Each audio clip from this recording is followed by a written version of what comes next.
Hello, it is FMC. My voice just cracked on the immediacy of the intro. I'm Jeremy. That is SP3. Hopefully, he's coming through for somebody. He's a pixelated version of SP3 right now. It is Tuesday, June 4th. We are here to talk about the NBA Finals. And boy, oh boy, do we have the challenge to talk about. I know SP3 is excited. I'm excited about talking about that. I'm sure that our pal Cher Delaware, when she joins, will have plenty to talk about on that as well.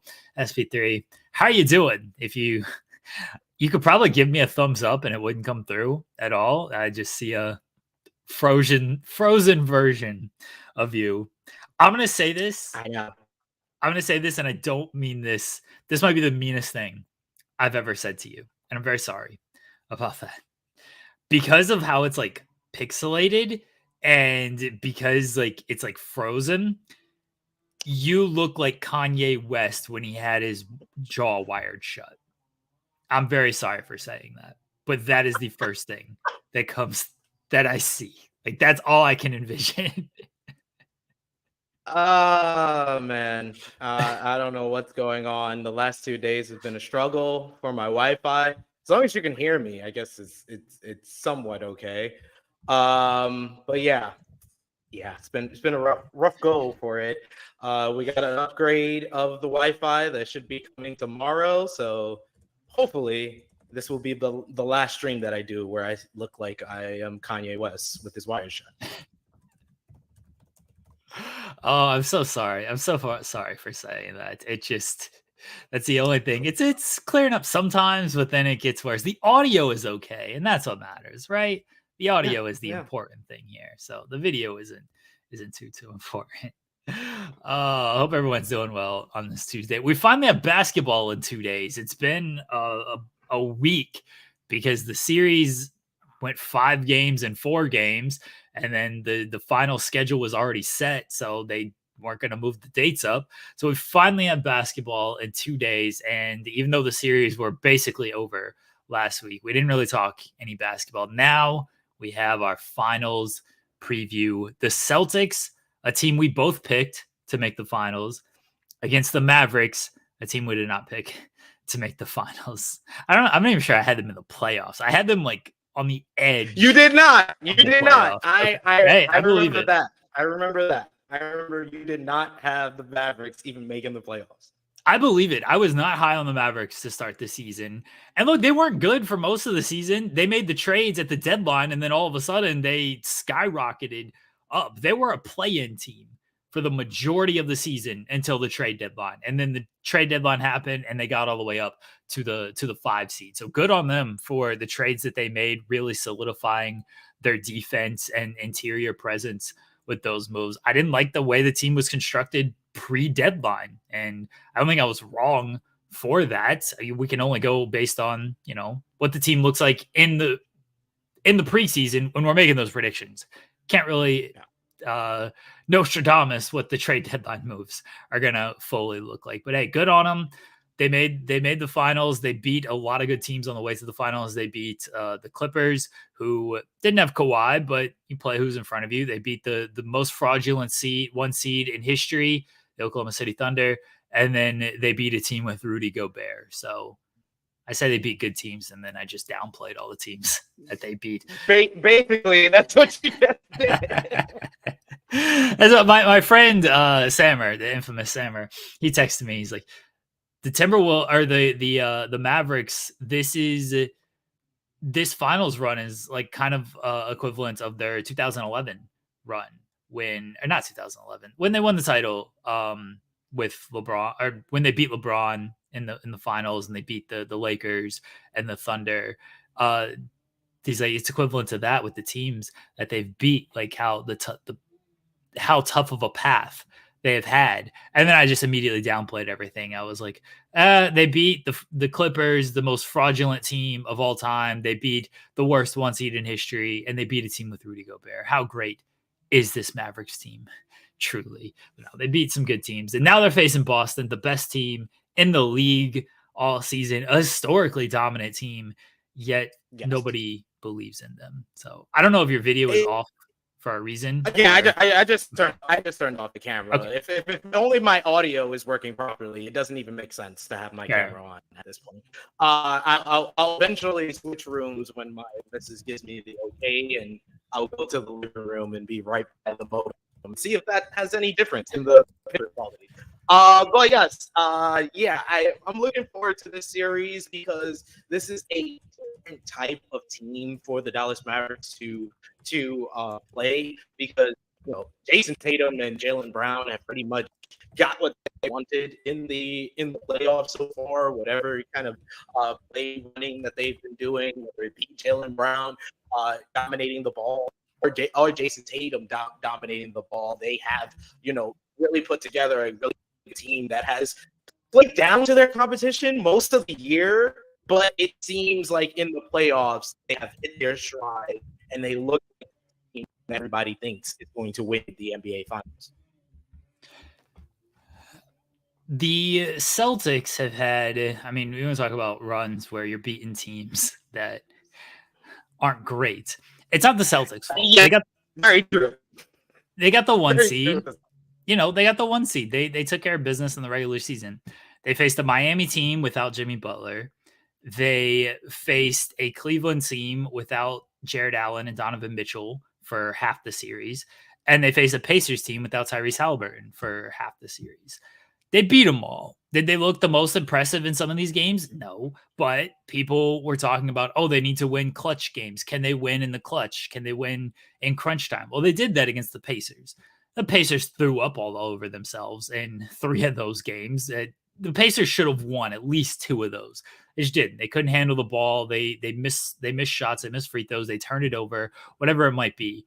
They lost those games. But give credit to Boston. They clutched out those wins. They hit the shots that they needed to hit to win the series. They win the games to eventually win the series. They made the defensive plays they need to make to win those games. So give a lot of credit to Boston. Boston has also been here. They were here 2 years ago against the Warriors. They lost, but they've got the experience on their side there. This is why I picked Boston to win at the beginning of the year. I thought this team was ready to take that next step, and the next step would have been winning in the finals because they've already been to the finals. I still like Boston to win this series. I like Boston to win this series because they have the deeper, more well-rounded team. The Mavericks have the best player. Luka is the best player on the court. If he gets hot, not a whole lot you can do about that. No defense is going to stop him. He's going to make all the right plays, everything. But after that, I think Tatum and Brown are the next 2 best players. And then it goes Kyrie. And then it's a lot of Boston players. Drew, yes, Derek White, Kristaps Porzingis. Those 3 guys are better than anybody that Dallas has. Dallas have they confirmed that AP is going to be back for the finals? Yeah. I'm pretty sure Porzingis is going to be back for the finals. By all accounts, he's been practicing. He's gone through full practices. I think he would have been healthy enough to play had the Pacers series gone 6 or 7, but it was over in 4. So by all accounts, he's going to be back. Yeah, I'm looking forward to this series. Like I said, I think it's going to be a high scoring series because of the 2 duos in this series. I think that Jason Tatum has the potential. He's going to be putting up anywhere between 27, 30 points per game in this series. Luka Doncic, I think, is going to have a field day with some of the perimeter defenders, even though I think that Jaylen Brown needs to be him probably the best out of everybody on the Boston team.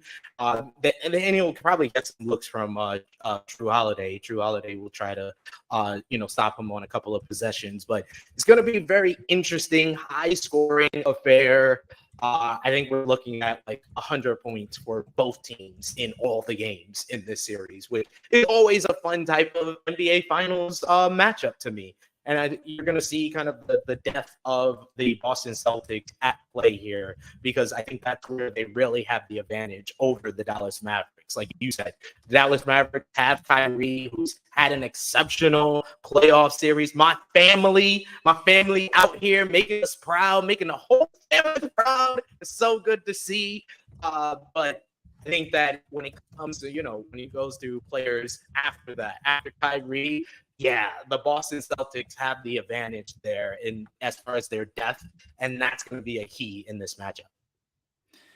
Louis saying the swing player will be Luke Cornett. Louis called Luke Cornett, of course, being playable once Porzingis or Horford got hurt, and that's exactly what happened. I think Jason Tatum has to guard Luka in this series. I know they have Jrue. I think Jrue's probably better off on Kyrie, because Jrue is quicker on his feet.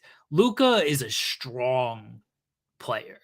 Like he's not, he'll blow by you, but he'll blow by you with footwork and just getting around you. But he just mainly bumps you off. Like he's gonna bump you off your spot and give the little shoulder bump and everything and get to his spots. And so they need a stronger person to guard that. Jrue is more quick hands, quick feet. Feels like he can get bumped a little bit, although he does have what he calls the Jrue, might as well call it that, where he gets bumped and he still swipes at the ball and takes it. A little bit more difficult to do that against Luka. I think Tatum on Luka might be an issue for Luka with Tatum's length and strength in that regard might be an issue. I think the Celtics overall defense is going to be something. Look, the Thunder did well against the Mavericks offense. Luka didn't have great games. Kyrie didn't have great games. The Thunder lost because PJ Washington shot 65% from 3. It's like, what are you supposed to do about that? I don't think the defensive game plan for the Thunder was wrong. It bit them because they were praying PJ Washington shot 40% and not 65%. What can you do? But I think that's kind of the game plan to follow is make Luka uncomfortable, force him into passing, don't give him the shots that he likes. He's obviously going to take the step backs and everything, but play him physical and force the other guys to beat you. If they do, tip your cap, but that's the better strategy than basically what the Timberwolves did, where it was Luka just going to drop 40 on them every single game, because the Timberwolves didn't bother him at all. And this is what I mean about having stronger defenders. The Timberwolves had Jaden McDaniels, who's a rangy defender, but he's not like strong upper body. Anthony Edwards was largely guarding Kyrie, even when Edwards was guarding Luka, didn't do much. Again, Anthony Edwards kind of slighter frame, and Luka was able just to bump him. Like Lou Dort's compact but big upper body, just super strong, is gonna fight around the screens, is gonna bump you and make you uncomfortable. And that's how you got to play Luka. You can't afford to give him any space. If you put a smaller guy on him, or you put a guy who is not as strong on him, he's gonna bump him and he's gonna just create the space that he needs to create. I think Boston has, between Brown and Tatum, 2 guys who can bother him a little bit. And then you can put White or Jrue on Kyrie. Yeah, I think that is probably the right way to play this matchup. It's just on the other end, it's like who's going to be the defenders on the Boston players? Luka probably be playing Tatum. I know that I don't know how well that matchup's going to do for him, but he has the size that will make Tatum uncomfortable. And then you got Kyrie. I don't know who you're going to put on Jaylen Brown, because Jaylen Brown, I think, has been playing probably better than Jason Tatum throughout the playoffs. I think they have PJ Washington and they have Derrick Jones Jr. Derrick Jones Jr., very good one-on-one defender. They are built team defense. They basically compact the paint and force you to kick the ball out to shooters. Again, I know OKC lost in 6. I'm not trying to sound like a full OKC homer here. I'm telling you as someone who closely... Yes, you are. I mean, we lost. I'm telling you as someone who closely watched these games and how the games unfolded. I don't think OKC played poorly in these games. I think it came down to a good amount of shot variance. PJ Washington shot 64% from 3. the Thunder shooters, they were one of the top 3-point shooting teams in the league during the season. Come playoffs, guys were missing fairly open shots. Like, they were getting looks you would want out of these guys. Now, look, some of it was Giddey, not a good shooter. Dort, who shot 40% from 3 on the regular season, but a lot of Thunder fans, myself included, figured that was going to fall off. Like, Isaiah Joe was missing threes that he typically was not going to miss. J-Dub was missing threes that he typically was not going to miss. Like, but they got looks that you live with.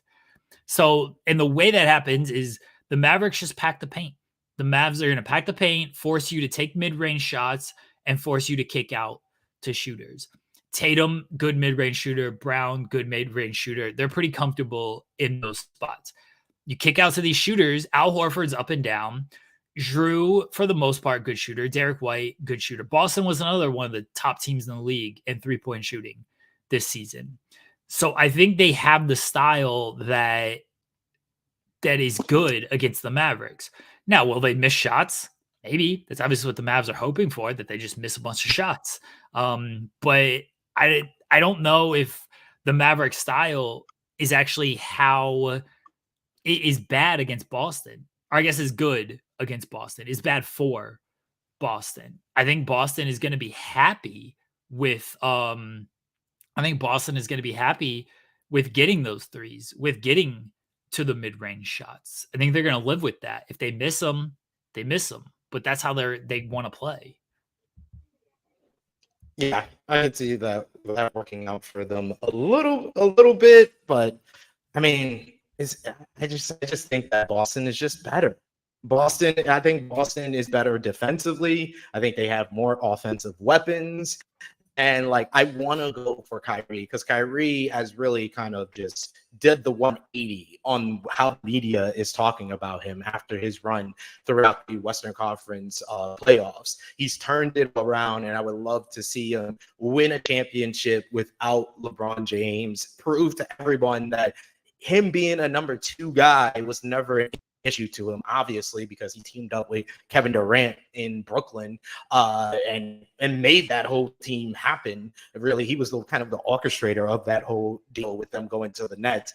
So he's never had an issue with being the number 2 guy, but I really feel like his play throughout the Western Conference playoffs has really turned the narrative around about his career. And I would love to see him complete that by winning a championship alongside Luka Doncic. And Luka Doncic is a guy that each of us in the past 2 years have said, oh, we thought we were gonna see a Luka MVP by now. Like, I think last year, I think you said Luka was going to win the MVP. This year, I said Luka was going to win the MVP. And throughout these Western playoffs, he's really proven himself to be one of the best players in the league. While all the narrative and conversation was about Anthony Edwards being the new face of the league, it was Luka Doncic who came up there and kind of shrunk Anthony Edwards a little bit when he was against the Dallas Mavericks in comparison to how he played against the Denver Nuggets, where he had that swagger, where he was saying, oh, I'm Michael Jordan's son and all of that. We ain't seen none of that. We saw white Michael Jordan in Luka Doncic against the Dallas Mavericks, against the Minnesota Timberwolves. So I want to see these two guys who have worked really hard for a team that a lot of people counted out after last year. And sometimes I think people have to realize that it takes probably a year and an off season for guys to develop chemistry together. So the non-chemistry that they showed after the trade last year, they did the 180 after the trade deadline. They were the best team in the Western Conference after that trade deadline, make it all the way to the NBA Finals. I want to see them, do their thing, but it's just saying like they're just outmatched here with the Boston Celtics. And I think we'll see better how these two teams play. But when I look back on, the regular season matchups, I see the issues that may come for the Dallas Mavericks already. And that's why I just think that the Boston Celtics have the advantages no matter how you kind of look at it. The Celtics do have the advantages. I think sometimes it comes down to just who the best player is and when the best player gets to work. And Luka's the best player in this series. I 100% can see Luka just taking this thing over. And having his way with Boston. I can see it. Like he's Luka. I can see him trying to punk out Kristaps Porzingis because that whole thing failed. And whose fault was it? Is depending on who you believe. Porzingis admitted that he wasn't always his best during that. I don't think him and Luka fully got along during all of that. And I could see Luka, and I take that personal. I could see that happening. I could see Kyrie, his whole history with Boston. I know Kyrie is going to raise his level in the finals. Look, Kyrie's the guy. Drew has a championship as well. And Drew was the third best player on that Milwaukee team, but he made a lot of winning plays during that. Kyrie is a guy who we saw him in the finals against the Cavaliers, or with the Cavaliers against the Warriors.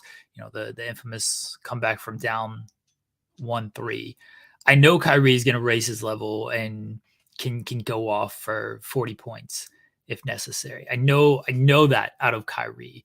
I always look at guys like that of past playoff performers who have the intangible that you just can't account for when it comes to raising your game in these moments. I can trust that with Kyrie. I can honestly trust that with Luka. He doesn't have a title, but all indications, everything he's done in his career, I can trust it.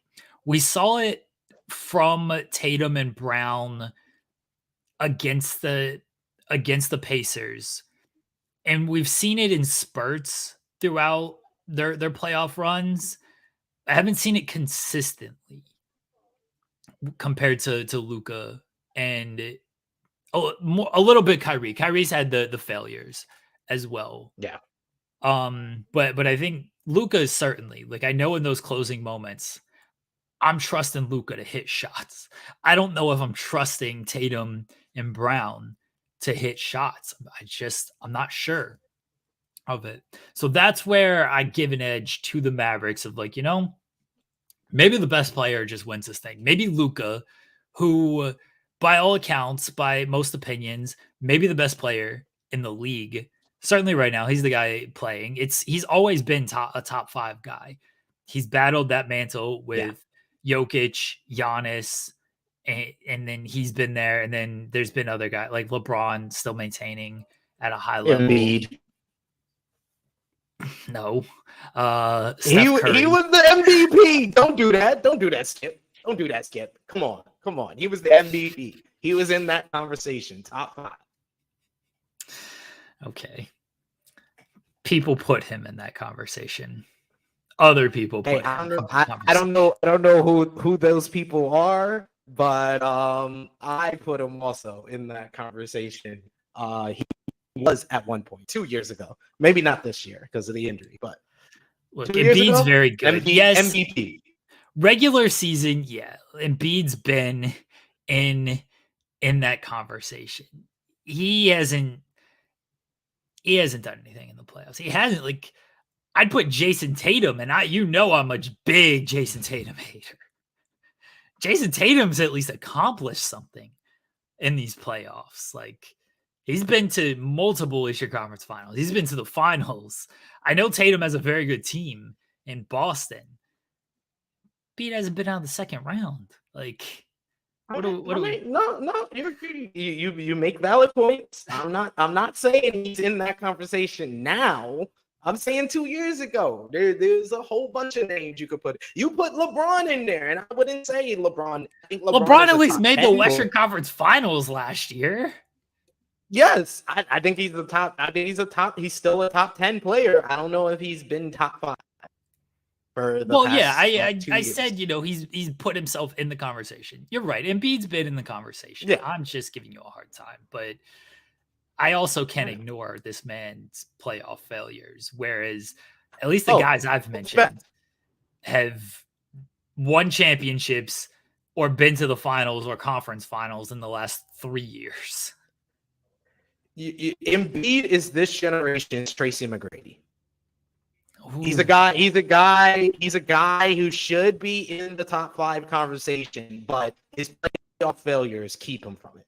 That was Tracy McGrady when we were growing up. that was kind of his thing.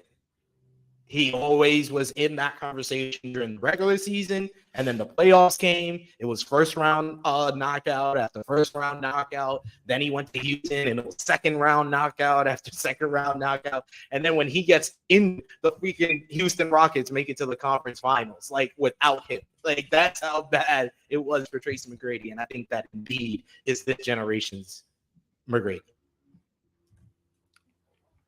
I like that comparison. Okay. Okay. I like it. All right. So what are we looking at as far as your down pat? This is your prediction. You can go back and watch it. Go back and listen to it. Hey, when the series is over, like you did our preseason predictions last week. I'm not going to calling me out for being a Laker homer. I'm not going to, last year I put the video together where I was celebrating my correctness of picking the Denver Nuggets. I won't do that this year if the Celtics win. But I will say, if the Celtics win, 2 straight years of picking the champion preseason SP3? Come on now. Y'all got to give me some credit for this. If the Celtics win, we're still four victories away. We got a while to get there. But I got no reason to go off of the Celtics. Just like last year, I had no reason to go off the Nuggets. This is a team I thought beginning of the year was going to win the title. They're here. Why would I think differently now?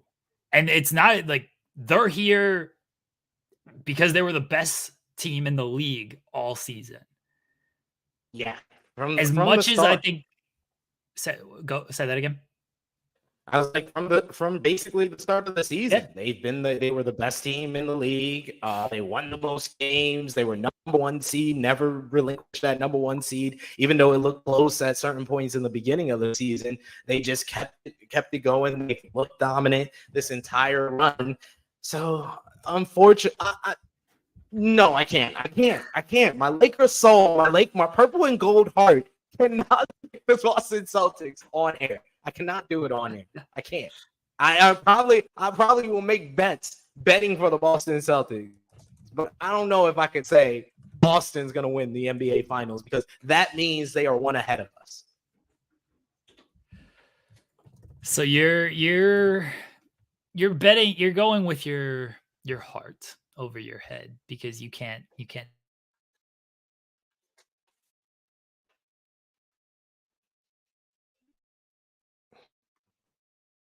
can't fathom rooting for the Boston Celtics. Can't fathom it in my heart of hearts.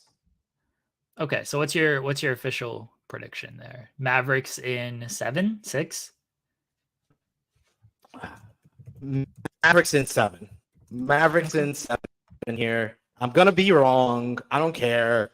Luka Doncic MVP. I don't care if I'm wrong or not because I can't do it. I can't do it. Like that's against my religion. It's against my religion to say the Boston Celtics. And that's why in the preseason, even, I knew who Boston Celtics were better than the Los Angeles Lakers. But I still said the Lakers were going to win the NBA Finals. So I can't go back on that and say that the Boston Celtics are then going to raise this banner. So I'm going to go with the Dallas Mavericks. I'm going to go with family. Family over logic. Okay.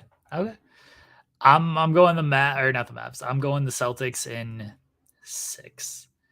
I think Luka and Kyrie certainly good enough to get a game or 2, but at the end of the day, I think the Celtics have too much firepower, or too much that the better team. And Louis says it's only right the Lakers and Celtics both raise banners this year, and they'll remain tied with 18. The Lakers did raise a banner this year, SP3. Hey, when you're right, you're right. The Lakers did. I was right. I said the Lakers were going to win the championship this year. That's what I said. I said the Lakers would win a championship, and they did. They did. They won a championship. They won a championship. Boston Is it a championship? It's just a tournament. There's like you're not like the in-season champions, right? Like you just won Yes, the we are. in-season tournament. We're the in-season champions of the world. Like out of all the teams were involved in the tournament. It's not like it was like the Right. Maui Invitational. It was all the teams. It was in season. We are the first ever in season champions. Okay. I truly like I'm not saying this is like to downplay. Like I truly don't think that I truly didn't think that it was like, oh, we're the in-season champions. I didn't think they called it that. I just thought they called it like they won the in-season tournament. Because technically, I mean, shouldn't the in-season champions be the team that finishes the regular season with the best record? That's the team who won the I don't know. It's a semantical thing. I just think in-season champion sounds dumb. Is my true thoughts on it. I mean, hey, you take your wins where you got them. Your team finished number 1 overall in the Western Conference. It's a victory for you. And I take my victory with the banner that we raised during. I'm not taking that victory. We won. We finished first in the West. Like so. It's not. Hey, that's a victory for you. It's not that big of a deal. Like no one remembers. Everyone tried to downplay it anyway of calling the Thunder the most fraudulent 1 seed in history. Like it's not that big of a deal. I don't think I heard anyone call them the most fraudulent 1 seed in history except for you and maybe like a Twitter user. Oh, there was a lot of that. A lot. I mean, granted, it was all on social media, but it was like first take. Any of those people who said that, they had to be like maybe 8 years old because like, how can you not say it's the Atlanta Hawks? I'm pretty sure Stephen A. Smith said it. He says a lot of things, though. A lot of people said it. It wasn't just I say it jokingly. Like I don't think we were 1 seed. We played the same teams everybody else did. Okay, we're the most fraudulent 1 seed. Wow. We're still a 1 seed, but I don't take that as some like it was cool. It was nice to be a 1 seed. It was nice to win a playoff round, but like at the end of the day, there's only 1 team that wins a title. That's the team. That's the most important team in the league. All these other little accolades and stuff, like it's nice, but I don't celebrate anything but championships. Well, you haven't been celebrating much of that. I know. You're OKC. I've never celebrated one, so I get it. That's fair. That is fair. But yeah, I'm going Mavericks in 7. Luka Doncic MVP. Kyrie Irving is going to win his 2nd championship, and he's going to bring it home to the family. So regardless of the Lakers not winning the championship, at least my family will win the championship. Okay, we'll see. Season. Final start on Thursday. Should be a very good NBA Finals. I can't see Boston. They've only lost 2 games, all playoffs. Kind of insane when you think about it. Like they're calling this one of the most dominant runs to the finals ever. I saw they were ranked like I was upset with that top 5 that the NBA put out, the most dominant NBA Finals run, because how is the 2001 Lakers not 1 or 2? I understand if you want to give the Golden State Warriors, the 2017 Golden State Warriors, number 1, because that was their. Who was 2 if it wasn't the Lakers? They didn't lose a single game until the finals. Then they lost 1 to Iverson, and then they swept them. Exactly my point. That's why I was like, how are they not number 2? I forget who was number 2. I want to say it was either the Cavs that year or someone else. I remember that Boston was there. The late 2001 Lakers were number 3. Then it was Boston after us, and then I think they said either the 2015 or 2016 Warriors were number 5. So the Warriors were on the list twice because they had the number one with the 2017 Warriors, and then they had I think their either their first title or the one that they lost to LeBron. Okay. I mean, sure. I'd put the 2001 Lakers behind just the Warriors. That's it. I put them number one. That's Number also, one.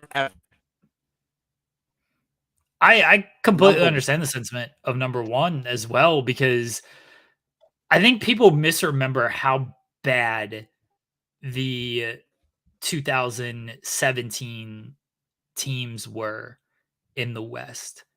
I really think they misremember, because like the 2016, the league was still good because Durant was with OKC. The Spurs were still good. Duncan retired after that season, but the Spurs were still good. The Clippers were still kind of doing their thing. Houston was kind of on the come up. 2017, everyone got caught off guard with Durant going to the Warriors. And granted, the Warriors were a 63 win team. And then, 73 win. They were a 73 win team. And then Durant goes there. And the West wasn't caught up by that point.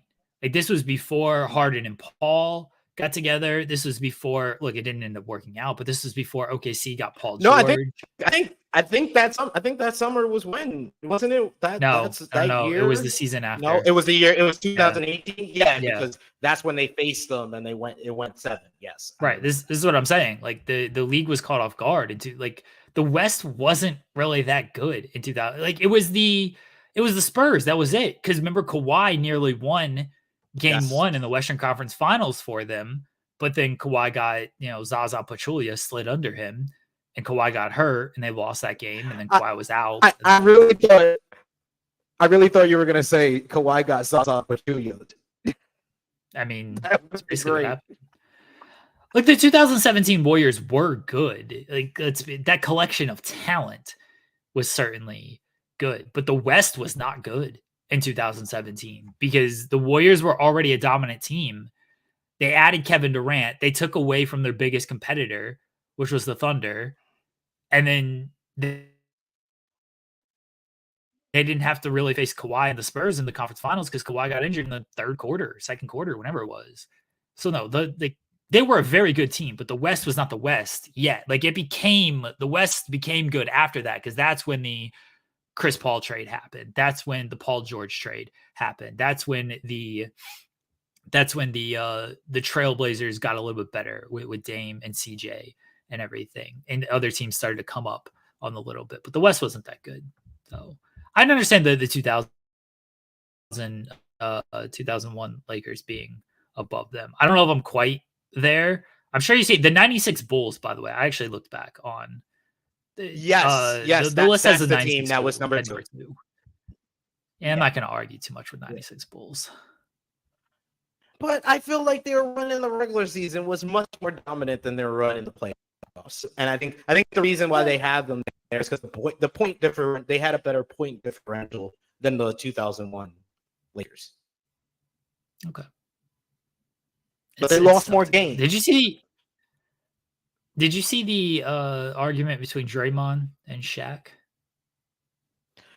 No, I did not. I do know that Draymond issued an apology to Stephen A. Smith, but I didn't see the argument between Shaq and Draymond. I did see the argument between Monica McNulty and Stephen A. I did see that yesterday on First Take. That was great stuff, great television. For ESPN, get your stuff together, because how do you go to commercial break? But it was just getting good. Ridiculous. The Draymond and Shaq argument. You gotta find this. It was, who would win the 2017 Warriors or the Kobe Shaq Lakers. Of course, Draymond's arguing for the Warriors, and of course, Shaq's arguing for the Lakers. But the argument was like, Draymond is basically saying, here's how we would guard you. Shaq's like, you're gonna guard me? He's like, no, I'm gonna front you. I'm gonna bow get behind you. And Shaq's like, come on, come on, what are we doing here? What are we doing? And then there was one good point of like, like Derek Fisher come around like we're gonna beat you guys up on like screens and everything. And then Shaq's like, okay, you know what I'm gonna say? I'm gonna say Fish, let Steph go. And when he comes in the paint, I'm gonna smack him. And then Draymond's like, all right, well then we're gonna have to fight. And then Shaq's like, well then we gotta fight. And Draymond's like, well then you get kicked out of the game and I get kicked out of the game. Who's that gonna benefit? And Shaq's like, all right, then we ain't gonna fight. That's great. Oh man. And then Shaq, the end of it is like Shaq goes, all right, who's guarding Kobe? And then Draymond's like, Clay. And Shaq gives him the look of like, bitch, please, what are you talking about? Clay is gonna guard Kobe. Huh? It was you gotta listen. I love Shaq. I love Shaq so much. He's great. Draymond has actually got good chemistry with that inside the NBA. Yeah, he does, but I'm never gonna like Draymond. Okay, I'm just not. Too many scars from that 2016 season. I don't like Draymond on the shows because he's still in the league and like he clearly hasn't. Certainly against Rudy Gobert, but like the agenda that he's going to push every time he's on that show. I don't like current players doing that stuff unless they can put their agenda aside, and Draymond clearly can't. Just like Patrick Beverley couldn't when he was on ESPN after whoever he played for at the time. He's played on like 20 different teams in the past 5 seasons. Whoever he was playing for at the time. Like these guys can't put their agenda aside. You got your own podcast. You want to talk about your stuff on there, fine, go for it. But being on these national shows like this and then pushing their narratives when they're still in the league, it takes away my enjoyment from things. And because Draymond, I know he's a smart basketball guy.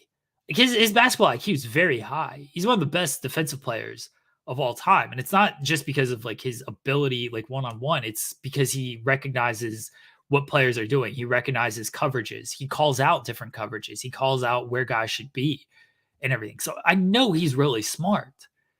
So to see him just like go after Gobert, it's like, really? This is what we're doing? It takes away my enjoyment.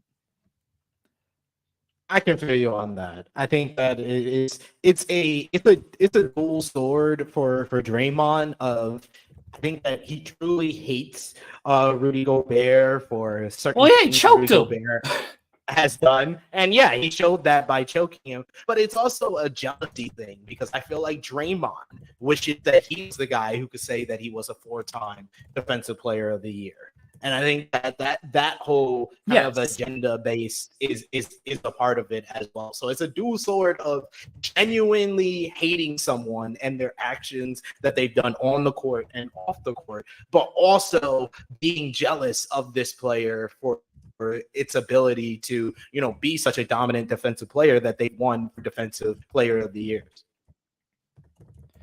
And I didn't like it when like Shaq clearly had an agenda against Dwight Howard.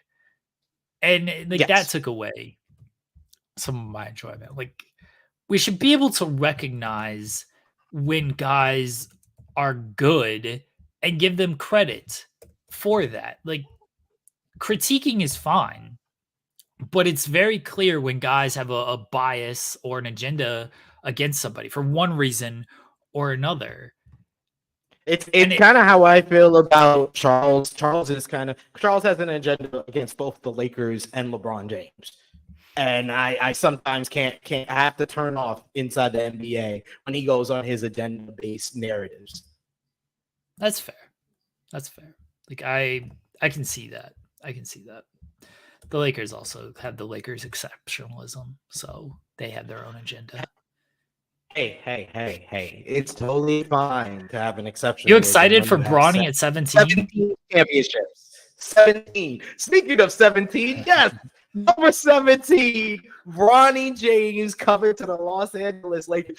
You love when a plan comes together. What was I saying? The last time we talked about the Lakers? I said the Pelicans was going to probably give us this pick because this draft class does not look that good. So it's probably for the betterment of them that they just gave up their pick to us, and look what happened.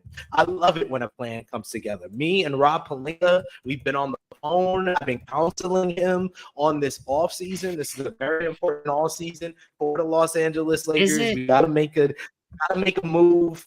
But yeah, Bronny James at number 17. Is this an important offseason for the Lakers? Yes. I mean, they're just we gotta get back LeBron, and we gotta give him another chance to make a run. Drafting his kid is gonna do that. Hey, we're just trying to make him feel happy.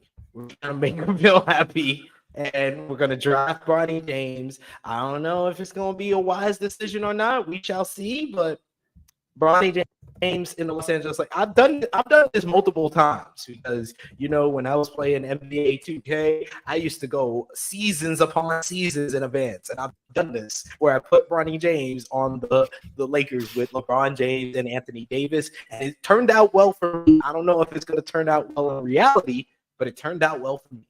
Well, yeah, because I'm sure the Bronny James stats were nuked to where he turns out to be one of the greatest players of all time. And I don't know if that's gonna hold true. I know LeBron wants to play with this kid. I respect that. Honestly, I don't like it because I don't really care. It's not like my team was going to draft Bronny James. I think it's a little lame the way they've gone about this. Canceling workouts, saying, oh, we're not going to sign a two-way deal. They're basically just strongholding the Lakers and I guess the Suns, because that's the other team he's working out with, of like, these are the only teams that are going to draft him. It's just kind of lame to me.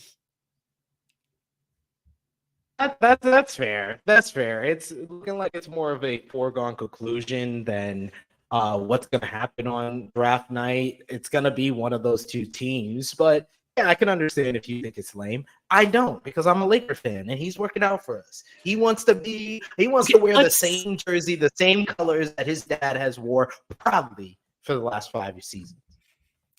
Let's say LeBron was just going to re-sign with the Lakers anyway. Let's take out that, LeBron wants to play with his kid. Let's say LeBron, no matter what happens, LeBron was going to re-sign with the Lakers. Then how do you feel about like the Lakers doing all of this and drafting a guy that I'm not going to pretend like I'm a draft expert. I've read reports and stuff. It seems like he's a good connector player, good passer, good like fine defender, not a great shooter. His numbers weren't good in college. He had health issues that I'm not trying to ignore or anything. But let's take out the LeBron factor. And let's just say, hey, this guy is who you're going to take at 17. You feel okay about that? I wouldn't say that I'm happy. So by all accounts, just to put it this, I'll just put it this way. I'm fine with this decision. I'm fine with this decision because honestly, there is not a lot of talent in this year's draft. And being number 17, it doesn't really benefit us this much. I don't think there's a player that's going to be exponentially better than Bronny James that we could pick at number 17. By all accounts, he's a second-round pick. And maybe not even like – it might not even be drafted. Like everyone's saying, oh, weak class, weak class, weak class. Okay, what's it say about him that he's projected as a second-round pick in this weak class? It says that he had health issues and that they don't really know his skills and what he can do on the big stage yet. All right, like I'm not gonna dismiss that. Like I clearly recognize that he had health issues and that impacted how he played. I do think his shooting seems to be an issue. This is all happening that This is all happening because his name is his name, though. Like, if his name was anything else, we wouldn't get this type of coverage. And like, I think it's lame, kind of just the LeBron manipulation of things. I mean, we've been dealing with LeBron manipulation for the past 2 decades. I know, and I've always found it lame. I'm not coming up with a new stance here that I think the LeBron manipulation is lame. Hey, all I will say is that LeBron manipulation, I did not like it all the way up until 2019 when he became a part of my team. And then the LeBron manipulation, I'm just like, all right, it's a part of who we got.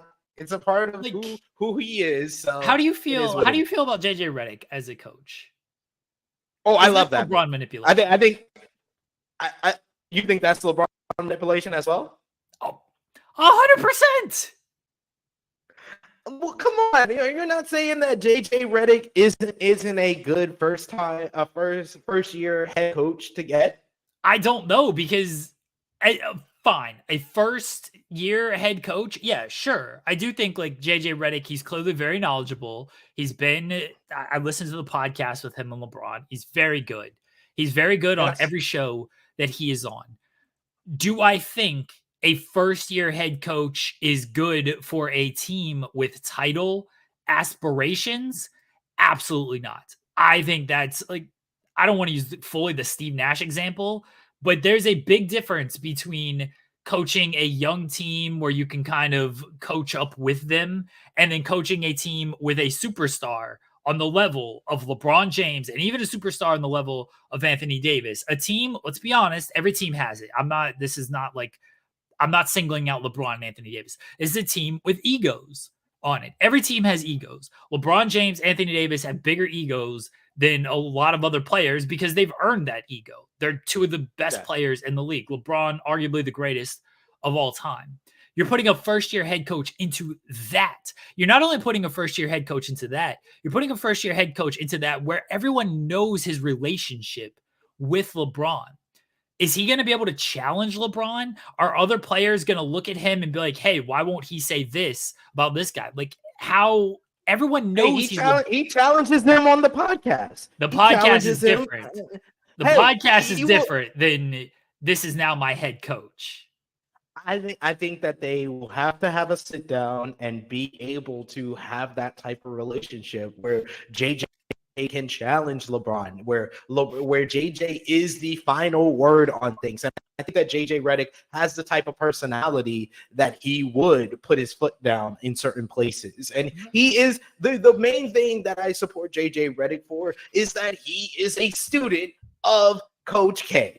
Coach K would have been my number one choice to become the Laker head coach because I've wanted this for 20 years, 2 decades. As long as LeBron has been in the league, I wanted Coach K to be a head coach for the Los Angeles Lakers all the way back in 2005 when Phil Jackson left. I wanted Coach K to be his replacement for the Los Angeles Lakers. So to get a student of Coach K, someone who is so knowledgeable at the game of basketball, someone who's been one of the top NBA analysts over the last 5 years, close to a decade, 5-6 years or so.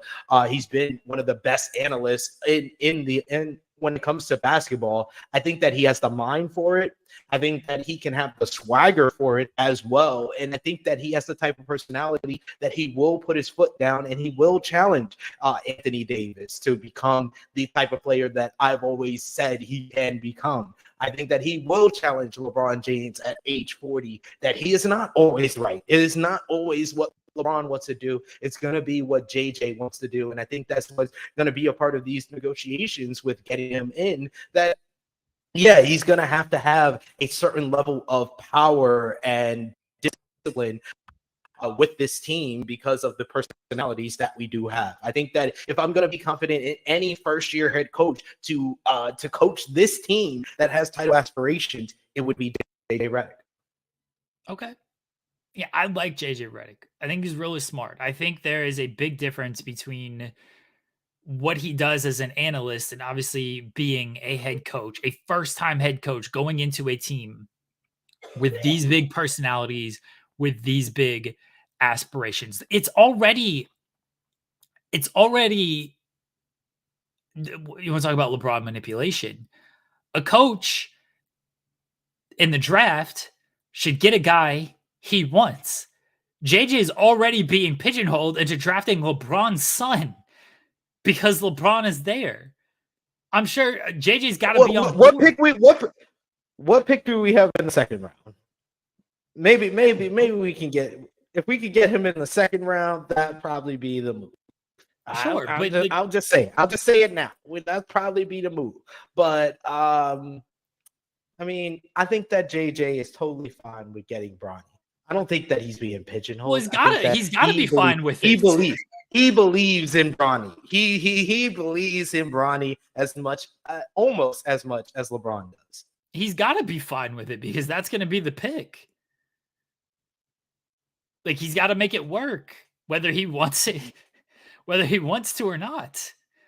That's the guy. This is a GM. This is a DM move. Drafting his son. I think that the Lakers have belief in Bronny. They've been watching him closely.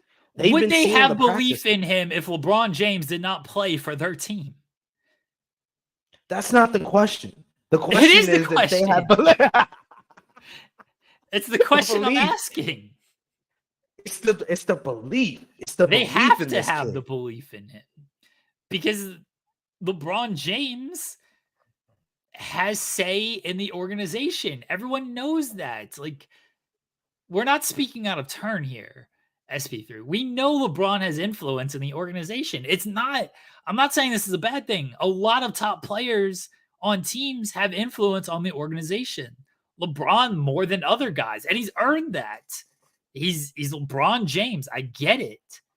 But we can't ignore it of like, oh, they're going to believe in him. Oh, they would go with Redick even if they didn't have LeBron. I think they might go with Redick as a younger team, but I don't know if they go with Redick as a title aspiration team. Like, I think that JJ could have a great effect on Bronny James. I think having him as a coach could help him out and probably help him develop as a shooter because those percentages look awful that Louis is putting in our chat.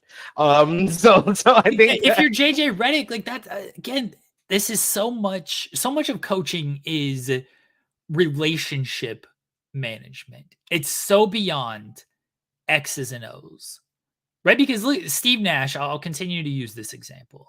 I don't think Steve Nash was a bad X's and O's coach. When he had Harden, Durant, and Kyrie all healthy, their offense looked unstoppable. They would move the ball. They would pass up a good shot for a great shot. Like, they looked unstoppable. The problem is Steve Nash couldn't manage any relationships. Harden wanted out. Harden was beefing with Kyrie. Kyrie wouldn't get a vax, so he was only playing half the games. Durant clearly didn't like Steve Nash, whatever happened there. The relationship management wasn't good. Man, let's be real. Steve Nash could manage a target. So I know you want to use him as an example. I think that JJ Redick has more of a basketball mind to be a head coach than Steve Nash did. Why? Because he does a podcast? No, because he's been learning how to become a head coach from Coach K, while Steve Nash learned from Mike D'Antoni. Steve Nash was part of the Warriors organization. Hey, Steve Nash was part of the Warriors organization. What are we talking about? He wasn't learning. He wasn't learning under Steve Kerr during that time. He learning. He learned how to become a head coach from his longest tenured head coach of his career, which was Mike D'Antoni. That's pretty much the style that he tried to play with the Nets when they were successful. When they were successful, it worked. But when they were healthy, it didn't. When they were healthy, like Steve Nash couldn't manage relationships, and come to find out, a lot of coaches can't manage relationships when it comes to Kevin Durant. Look how many coaches he's gone through. JJ Redick has been able to manage his relationship with Stephen A. Smith Smith, despite on numerous occasions calling him a dumbass that doesn't know about basketball, yet he has managed that relationship. I think that is a coup, a badge of honor that JJ Redick can have about managing relationships. I'll give you that one. I will say this about Coach K. I don't know if we're gonna see Monica back on First Take. I don't know if we're gonna see Monica back on First Take after yesterday. I'll say that you've brought up Coach K a couple of times. Coach K, as much I grew up in North Carolina, I lived in Durham. I've met Coach K. I've met JJ Redick. I think I've told that story. Or I met JJ Redick in the mall. Okay, so like I'm very familiar with Coach K. I know his influence and everything.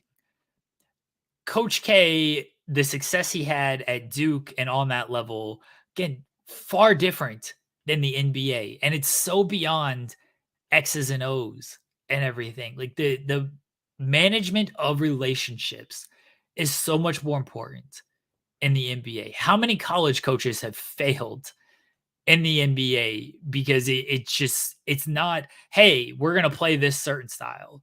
All right. What happens when you got to sit this guy making 20 million and he ain't happy about it?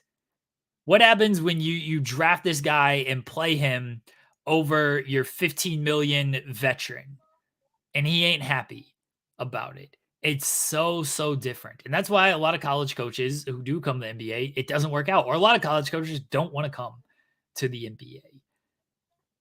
Yeah, because I think that with the NBA, you are playing the role of head coach. In college basketball, you're playing the role of head coach and father figure. So I think it is two different type of relationships that you have to. I will give you that. That is a good point. That it is different how you are a head coach in college basketball in comparison to the NBA, and that's why a lot of these college head coaches do not do well in the role. So I will say that, but JJ doesn't have that problem. I have belief in JJ. I have belief in Bronny. Los Angeles Lakers, until further notice. I've been in council with Rob Pelinka. Yeah, yes. See, and my daughter has been in. Yes.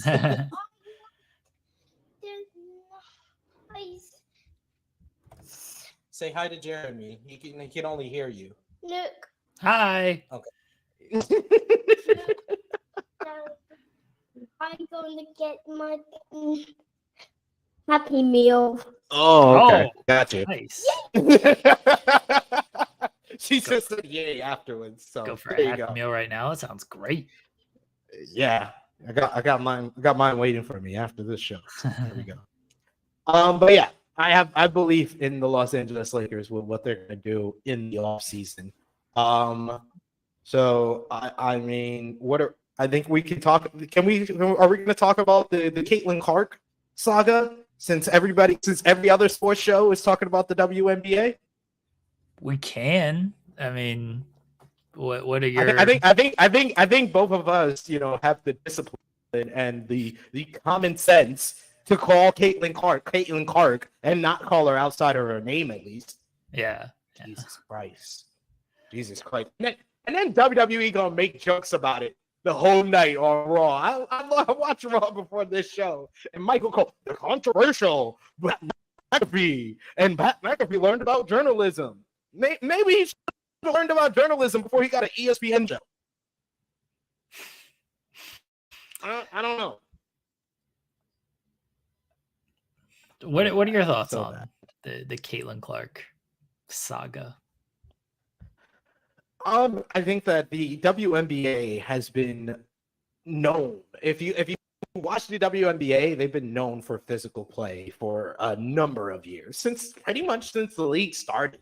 There's been fights, there's been rough play, and the type of hip check that Caitlin Clark has is not uncommon in the WNBA. And I made a post and I said, this is not the most obvious targeted attack that has happened to Caitlin Clark, because there has been more targeted attacks than that hip check, but that hip check is the one that got a lot of the play and everything. I think that the conversations, I wish were more hopeful And I think that more people in sports media need to lean on their female counterparts when it comes to the WNBA, because that, and I think they are more accustomed to the play and won't make this kind of a division. And they're more separating Caitlin Clark from the rest of the players in the league than they're keeping them together. It should be a uniting factor for the WNBA, that they are getting so much attention, that they are in sold out buildings, that more celebrities are coming to the game, that more eyes are on the game. It should be a unifying factor that every one of these players are working together. And I think it's been a lot more toxicity in the WNBA and in the conversations that we're having about it than anything. I would like these players, and I think it's more, I was more with my tweet, I was more calling out the referees. The fact that that was not called a flagrant foul, I was like, no, that's bullshit. In the NBA, that's a flagrant foul and that's a fine, because that was, she literally called her a motherfucker and then checked her before the ball was even in play. So I was like, that's at least a flagrant, that's at least a fine of some sort. But I don't think it should have been as big of a conversation and as toxic of a conversation as it's been throughout sports media. It wasn't a basketball play, that hip check. That was a hockey play. Oh, what happened there? I tweeted yesterday I see a lot of discourse about insert topic, and I have no opinion. I was kind of referencing the Caitlin Clark WNBA conversation. It's a general comment. My rule of thumb is always to shut the fuck up, especially on social media, because too many people are idiots, and it's not a place for nuanced conversation, because everyone has to go one way or the other on the conversation. My true thoughts are, I'm kind of in agreement with you, SP3, in that Caitlin is covered a certain way that I understand why a lot of WNBA players are upset about. I get that. I don't think anybody is handling it very well. I'm not saying these players need to bow down to Caitlin, especially on the court. On the court, go after, like, within the confines of basketball, not hip checks like that. But go after, try to beat her, win the game, do what you got to do, play physical. Like, all of that is fine. Even on off the court, like, if you want to make comments, sure, like, go for it. I do think there needs to be some recognition that she is bringing a lot of attention to the league. And I do think it needs to be more of a positive conversation about that attention, instead of, and this is partly on the media, of, oh, tell me about Caitlin, tell me about Caitlin, tell me about Caitlin. And the players are probably sick of that. Like, she is bringing positive attention to the league, but all of it's coming across negative and reflects poorly on Caitlin. Like, oh, she's the only reason for this. I saw Angel Reese's comments of, like, she's not the only reason for this. And, like, Angel's right. She's not the only reason. She's the biggest reason. I think we can be honest about that, but she's not the only reason. I understand where the players are coming from, of they're just kind of sick of it. I don't think it's not fully Caitlin's fault, though. No. Like, she didn't ask everybody to cover it in this way. She didn't say, hey, go ask all of these other teams about me. Talk about me to all of these other teams. It's a shame that I've watched way more WNBA this year than I ever have. Part of it is because of Caitlin Clark. Part of it's just because, like, basketball season, NBA season's about over. Hockey season's about over. What else is on? Hey, WNBA seems interesting right now. I'll watch that. Watch way more about this. And it's a shame that instead of celebrating the growth of the game and the viewership and new fans learning about this, it has become so toxic. It has become just about sort of one person. And, hey, talk about her, talk about her, talk about her. And I understand why the players are sick of it. I don't know what the solution to any of this is, other than don't ask about Caitlin Clark.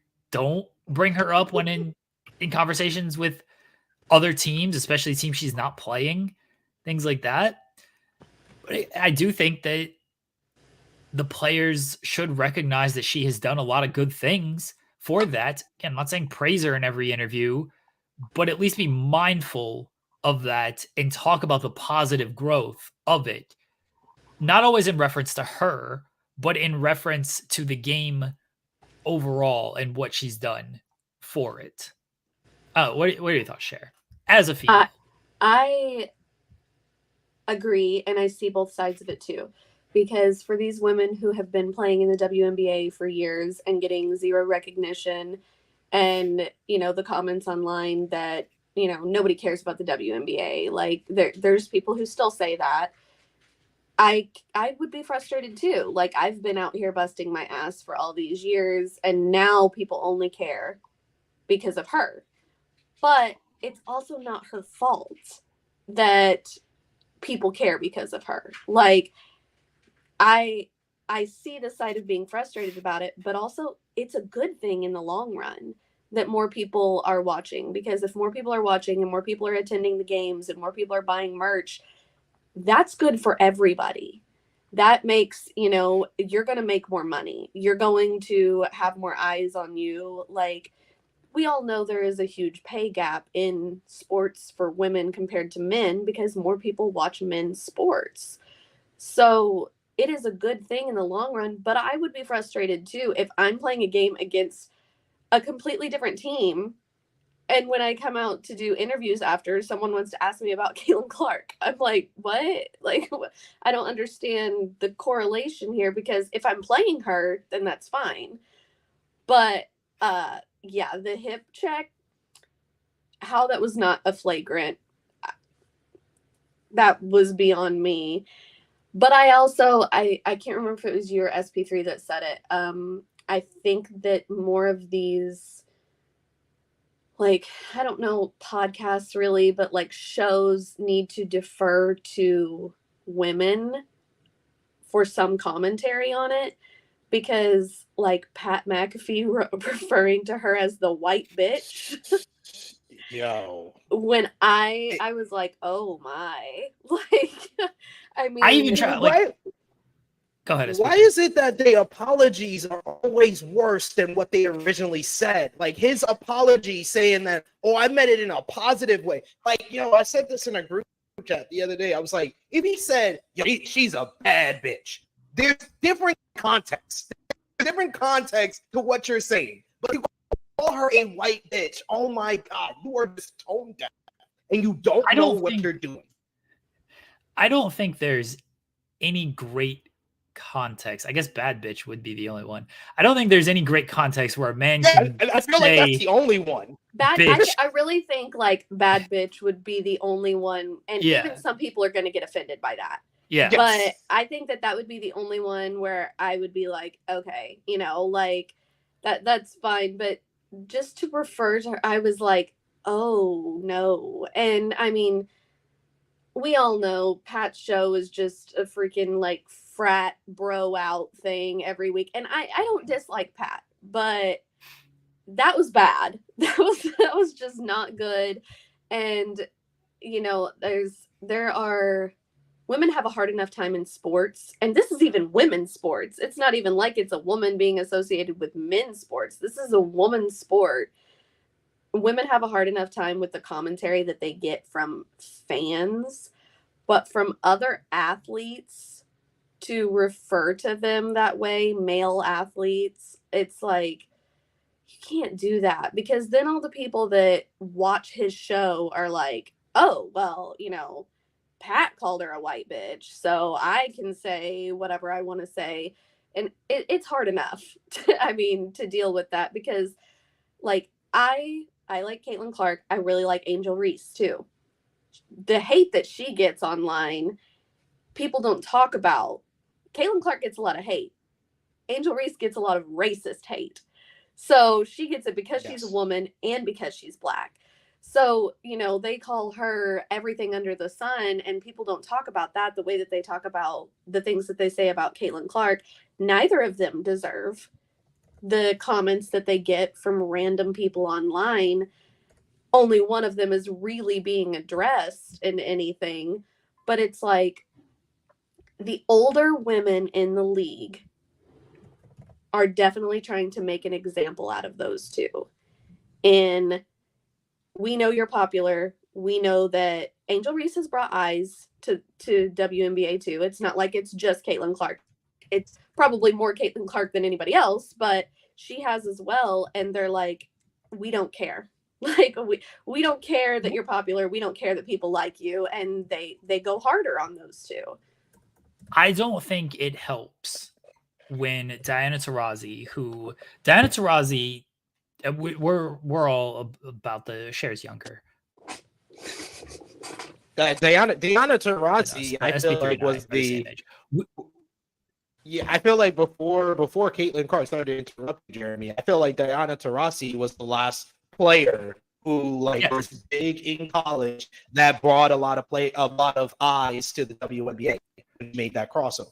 So this is what I was getting at is we remember Diana Taurasi at UConn and UConn being a dominant team and Diana Taurasi being the best player on that team.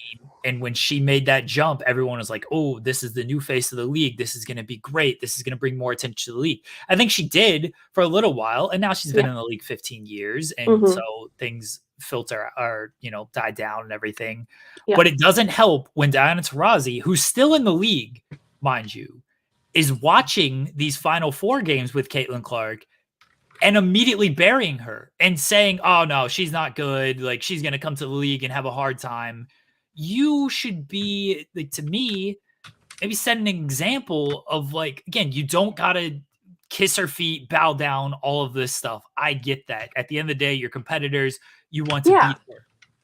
But you should maybe present things in a more positive light of, it's going to be great for Caitlin coming in the league. She's going to bring something different to the league. I'm really excited to play against her and see what it's all about. I still have a lot of competitive juice left, and I'm ready to test myself to see how good she is. I'm ready to see her test herself against me and my team and everything. Instead, it's immediately of no, she sucks. She's not going to be able to do anything against us. All these shots that she's taken, it's no good. She's not really that great. She's just a fine shooter. She's going to have a really tough time. Well, and I think to say that too, you really just come off as bitter. Yeah.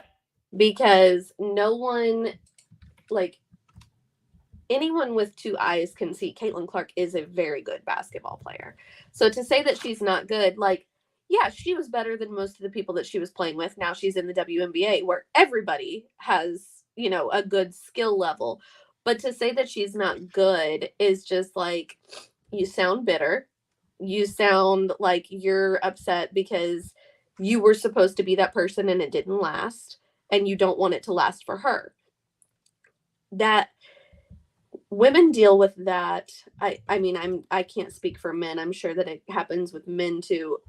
A lot of women operate solely based on jealousy.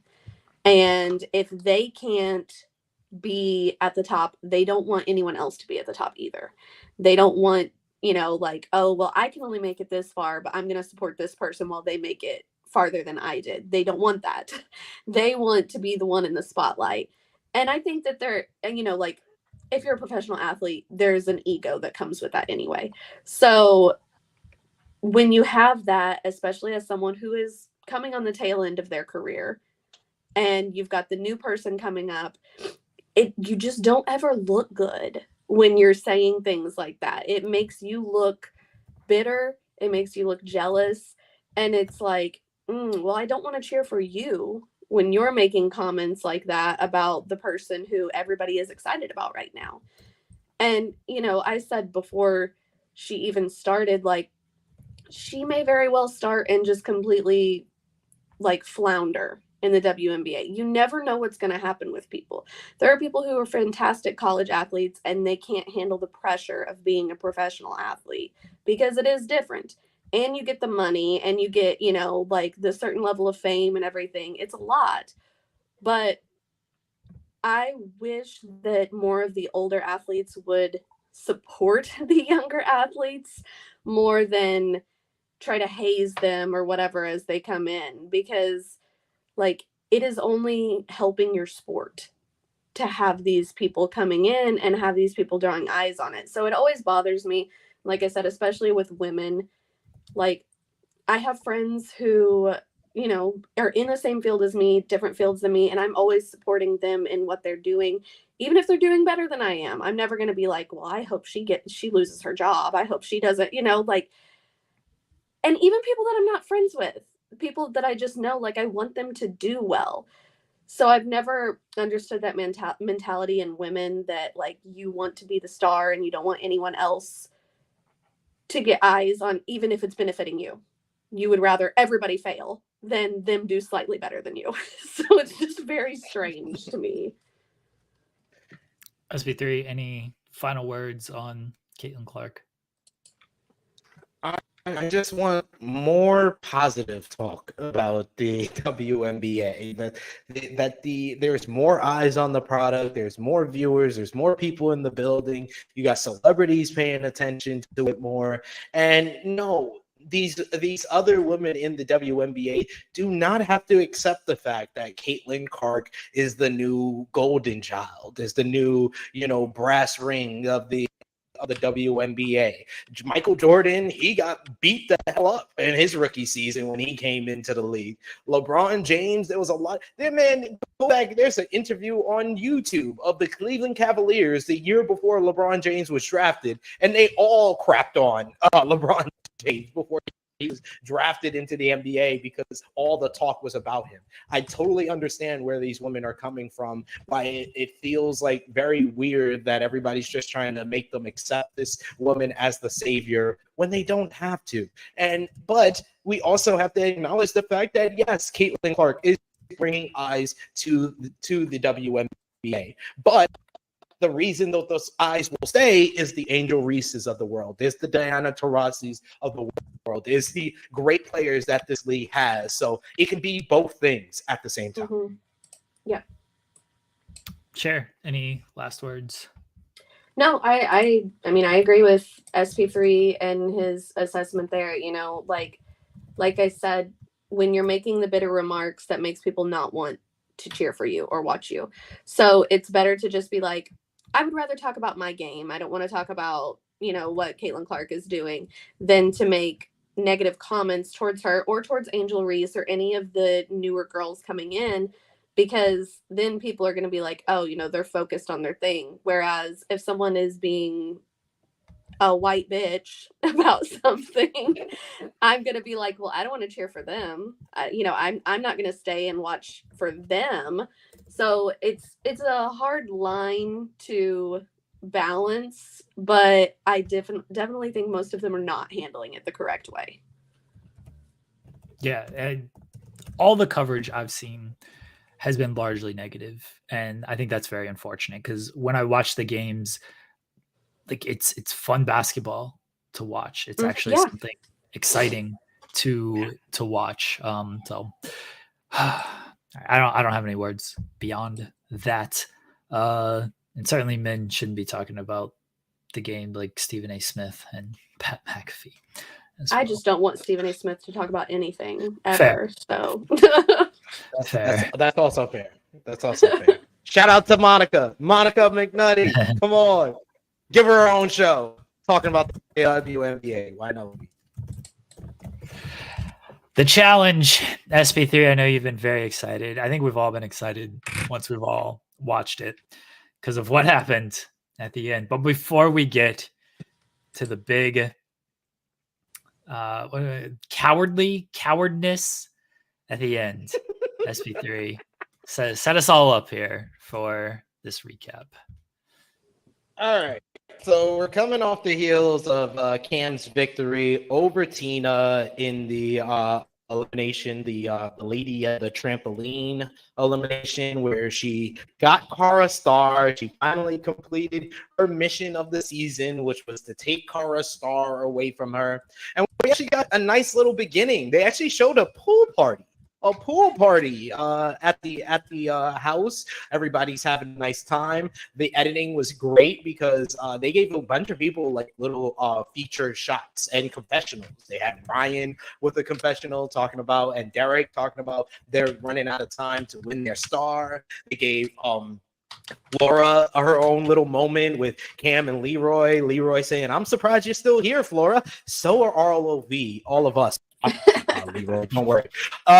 We also gave what's her name, Avery, a little shot talking about how important the season is to her, that she's the only kind of oldest sibling left in her family. They don't have the mom and the dad around anymore, so they're counting on her to win some money. Which, once again, why didn't you just put yourself in the elimination last week, Avery?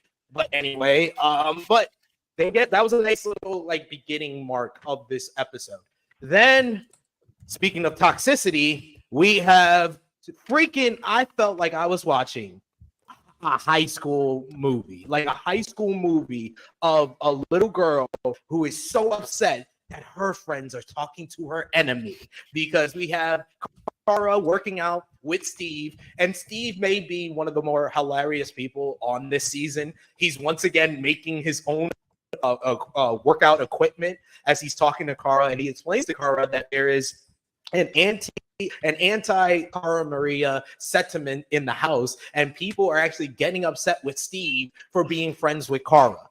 And to further confirm that, we go into the house where Nicole is like, "Why is she talking to Steve? Steve's my friend. I don't like any of that fake friend stuff." Oh my God, you're a freaking child. You are a freaking I saw a clip this week after watching the episode of, because I didn't really watch live.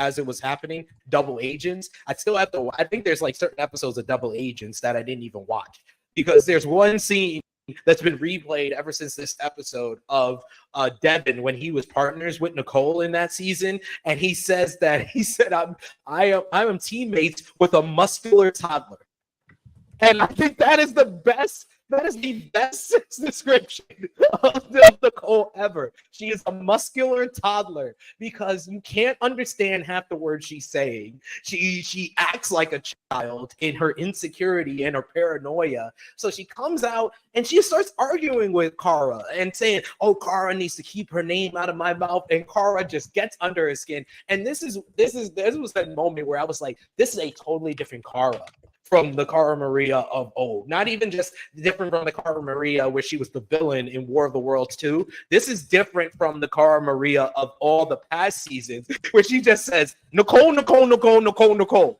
Nicole, Nicole, Nicole, Nicole, Nicole," and just totally pisses off Nicole and just getting under her skin. And then she basically says Nicole's being an idiot back in the house, I guess. That was a Polly move. The Nicole was a Polly move. I appreciated it. I felt like it was more Devin. That's Devin. That's what Devin would have done. Really what Cara and Nicole is coming off to me, the best comparison I can give it is Weston and Josh in Total Madness. This person is totally obsessed with this former champion, and doesn't realize that this former champion doesn't even view you as a factor. And you think that that this former champion is coming after you and always talking about you and always targeting you, but they don't even feel that you are an absolute non-factor to them winning. That they just totally have wrote you off. And Nicole doesn't even realize that she's Josh in this situation. I think in Nicole's mind, she thinks that she's Wes. And she thinks that Cara is obsessed with her, like Josh was obsessed with Wes that season. I think that's the best comparison I can give to it. And then back in the house, Cara calls her an idiot again, but this time she does it in front of Cam and Flora and other people. And Flora's like, "Don't call Nicole an idiot. Don't call Nicole an idiot. That's not nice. That's not nice. That's really mean. I'm Nicole's mama. I'm her in-house mama and minion." And then she goes back to tell Laurel. And then Laurel, we want to talk about people that are delusional. Laurel goes off and said, "Oh, she doesn't realize how she comes off. She's just so cocky, so full of herself." And it's just like, dude, are you looking in the mirror? No. It's unbelievable. The total obliviousness to Laurel and Nicole, where they are trying to gaslight Cara and say that Cara is doing all the things that they are doing. Yeah. Like it's amazing to me that they don't even realize how oblivious they really are at this point of the season. But I think that was everything before the challenge, wasn't it? Everything before the daily challenge. Yeah, I think that was everything. Yeah. Yes. So the daily challenge was a pretty simple one. It was basically, I forget the name of it, but it was like a big ball, a big I guess rubber ball that's hanging above, and the contestants, the challengers, have to walk across this plank, and they have to balance themselves across this plank. And then when they get to the end of the plank, they have to jump, and the ball is basically connected, and it brings it all the way down. And basically, you're trying to get that ball down into the water enough times so that your puzzle pieces, which is 2 stars, it's not really a puzzle. They just have to put the 2 stars in, but you're basically bringing that down. It's up in the air as high as the ball. So every time you bring the ball down into the water, that puzzle thing comes down for you to kind of like take it through a maze and put it in your bank. The first group was god awful because, first of all, Killer Cam, and I understand she had a C-section, she's 8 months off of pregnancy, but she did not even go once. Like, she did not even walk up. Like, she didn't even like. I was very much surprised. Even though I can understand, I've talked to my missus about everything she's been through with the changes to her body since he's had the twins. So I understand that, and I have a lot of like grace for her for that. But like the way they edited it made it seem like she had gone once or twice. But I rewatched the episode and her hair is completely dry. So it was just, they edited it to kind of protect her in a way, where they edited it, where we saw a couple of people jump off the thing and jump on the ball and miss the ball completely. I think Cara did that once or twice. Ace did that once or twice. They were the best group from that first group, but you had Flora as the other contestant who couldn't even touch the ball. She would just slide off the ball every single time. And then eventually Steve said, don't even try to get the ball, just jump off so I can do the work. And you had Veronica, who is just at a disadvantage. She's the shortest person here. Like, she's just at a complete disadvantage with this whole competition. But she at least did it. Pam did not do it at all. She basically gets her and Leroy, because she decides to team with Leroy this time. She gets herself disqualified here. So she's in the loser group. So Cara and Ace win this group, but the second group was just so much better. You had Derek and Laurel. You had Jay and Nicole. And I forgot the fourth. I think the fourth one was Avery and Adam. So they did really, really well, to the point that they are the winners of this whole thing. Derek and Laurel were the fastest. They won the competition, but the middle group was the 2 other groups of Jay and Nicole and Adam and Avery. I don't believe Nicole at all, who said that, she was throwing the competition so Laurel could win and get her star. I don't believe you at all. I don't believe you. You need more people. I think you just messed up one time. But Jay seemed like he was more about protecting her star, because at the beginning of the challenge, they're told that we're doing back-to-back Women's Days, which I honestly think that was production working for Cara, because they were like, we're going to give Cara another opportunity to get back her star. So they do back-to-back Women's Day. Laurel and Derek wins. Laurel has the opportunity to see what the challenge is and throw herself in. And the loser group is the entire first group of Cam and Leroy. I think it was, I forget who was with Veronica, but I know it was Steve and Flora. And the final team was Cam, Leroy, and Ace and Cara were the final people there. So the loser group was Flora, Veronica, Cam, and Cara. Now, before we get into everything that happened after that, go ahead. Yeah. So on the challenge, like, I got where I thought they were being a little hard on Cam for not doing it. Like, I still don't even know how she's doing this challenge coming off of being pregnant. True. So I don't even know how she's doing it. So like, I understand not wanting to go forward with this. Obviously, it's not a great look where you don't complete the challenge and you essentially quit, because that's going to be frowned upon. That's frowned upon in any situation. Laurel winning, I thought that, oh, okay, she's 100% going to put herself in there. And then we'll get into what else happened to where she didn't. But when she won, I was like, oh, this is, I guess, good for Laurel's game, in that now she gets her pick of who she wants to go against. Go ahead, SP3. And this is what I was going to say. The move for Laurel to do was Veronica versus Flora. Yeah. Why would you even give Cara a chance to get back her star? I thought the whole meeting we saw last week between Cam and Laurel, she said she had 2 missions. She had take Cara's star and then get Cara the hell up out of here. Cara doesn't have a star. Eventually, she's going to get the F up out of here. You don't need to be the one to eliminate her. You don't need to put yourself in a bad position, which she did in the long run when we talk about the rest of the episode. You put in Veronica and Flora, and you have your choice of 2 of the weakest women left in the game. I apologize to Veronica. I think Veronica socially and politically is a good player. She's just not there physically anymore. And Flora is just a waste of space. I'm sorry. I apologize. You're a mother. You're probably a great mother, a great person outside the challenge, but you have absolutely added nothing to the season. So you're a waste of a challenger, in my opinion. So it should have been those 2 in there. But we see a meeting between Nicole and Laurel wants to put in Cam and Cara, and that she plans on taking Cam's spot. We then see Cam and a Laurel talk, and I'm sorry, and I love Cam. She got played. She got played. Yes. Never feel that you can go in there in an elimination and be like, I'm just a pawn. They are going to take me out. It is okay. My spy. Never willingly be a pawn. Pawns are sacrificed. No matter how no, it's fine. We're going to take you out. It's okay. If you are a pawn, that means you are opening yourself up to being sacrificed. Yeah.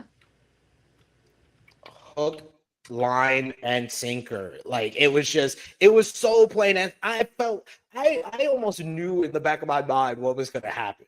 Even though I did not expect it to go the other way it did, I knew what was going to happen in my mind, because Laurel was in a win-win situation. Either she goes down and she goes and get her star, or she could just, one of the 2 strongest competitors, our top 3, 2 of our top 3 that was drafted in our draft, Cam and Cara, one of them will be out. And that's the 2 big competitors that are going to stop you from winning this challenge championship. So she was in a win-win situation. I think Cam got played. Why is it that I'm starting to like JG? I never liked this guy. I never liked him from his season of the Real World when he was cheating on Jenna.